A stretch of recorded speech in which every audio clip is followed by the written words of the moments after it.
श्री लक्ष्मी नारायणे नमः, करुणासागराय नमः, भक्तवात्सल्याय नमः। हे भगवान विष्णु और माता लक्ष्मी जी, आप दया के सागर हैं। आप धन सुख और जीवन का संतुलन देने वाले हैं। आप अपने भक्तों से सच्चा प्रेम करने वाले हैं। वैशाख मास की महिमा शास्त्रों में सबसे श्रेष्ठ मानी जाती है। कहा जाता है कि इस महीने में की गई भक्ति सीधा भगवान तक पहुंचती है और भक्ति का फल कई गुना बढ़ जाता है। इसी महीने से जुड़ी एक ऐसी अद्भुत कथा है जहाँ पर भगवान को खुद आना पड़ा अपने भक्त को बचाने के लिए, जिसका वर्णन हमें भगवत पुराण में भी देखने को मिलता है। एक असुर राजा था हिरण्यकश्यप, जो चाहता था कि सब उसे भगवान माने, सब उसे भगवान की तरह पूजें। लेकिन उसका एक छोटा बेटा था प्रहलाद, जो हर पल ओम श्री लक्ष्मी नारायण ने नमा का जाप करता रहता था। और ये बात उसके पिता को अच्छी बिल्कुल भी नहीं लगती थी। वे उसे हमेशा कहते थे कि वे भगवान विष्णु जी का जप छोड़कर अपने पिता को भगवान माने और उन्हें ही पूजे केवल। पर भक्त प्रहलाद अपने विश्वास पर टिके रहे।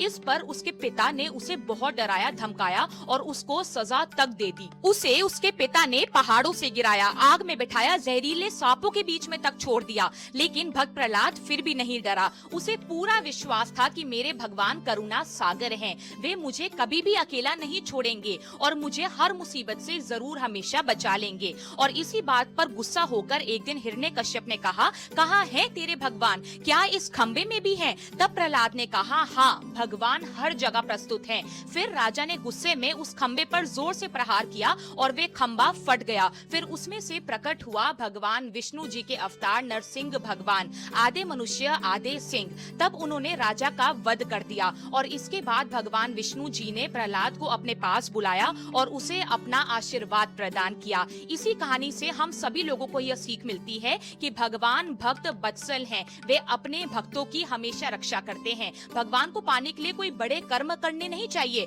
बल्कि हमें सच्ची श्रद्धा होनी चाहिए।